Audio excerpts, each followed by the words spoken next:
How do you guys feel about going to church?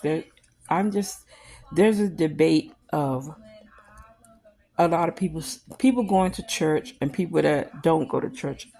I used to go to church. I stopped going to church because I'm truly starting to realize that I think I already knew this, but it just every time that I went, I just could see it.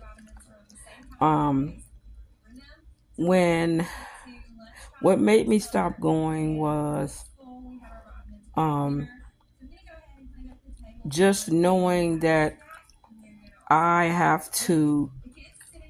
You don't have to, but just knowing that you have to pay some type of tithe or for something or something or other.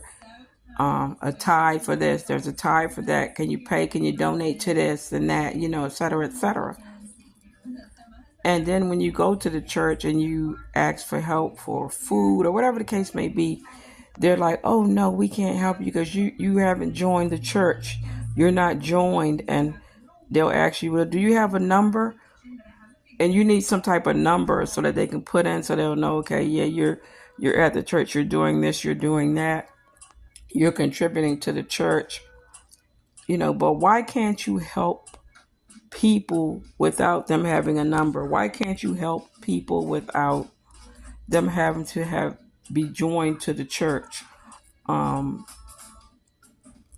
the reason why they want your money is to so that they can live lavish. Is so the pastor and his wife or whomever can drive a nice car, um, pay for this nice house I'm sure they're living in, the suits that he wears, the watches that he wears, the jewelry, stuff like that. So that's what we're paying for. We're paying for this pastor, electric, his gas, water, whatever his trips he goes on. We're the congregation pays for these things. People seem not to know that, but a pastor is nothing but a pimp.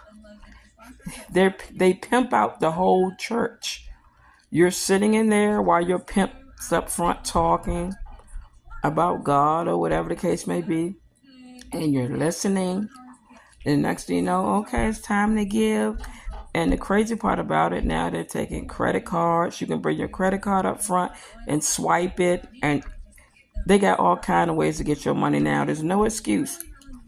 So that this pimp of a pastor can live lavish while a lot of the people in the church probably don't even truly have it to give or can't get things they need from the church because, like I said, they're not joined or they don't have that number that they need, to be able to get food or to be able to get clothes or whatever the case may be.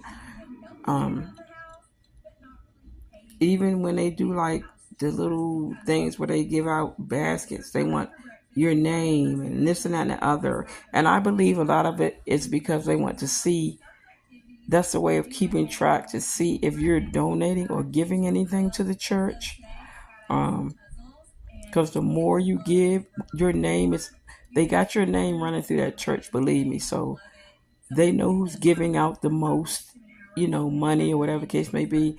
And those are the ones that get treated different, if you know what I mean. So I just started staying home and praying and worshiping God and talking to him at home, and doing those things at home, because if God or Jesus was here in the flesh and they had a church, I guarantee you they wouldn't ask for any money.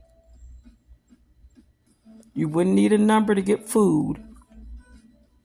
You wouldn't have to be joined for him to feed you or whatever the case may be. So it's all bullcrap. As I said, all pastors are pimps. And they're pimping out the congregation, which is you. But it's your choice to go to and from. This is just a debate. Like I feel like, So how do you feel?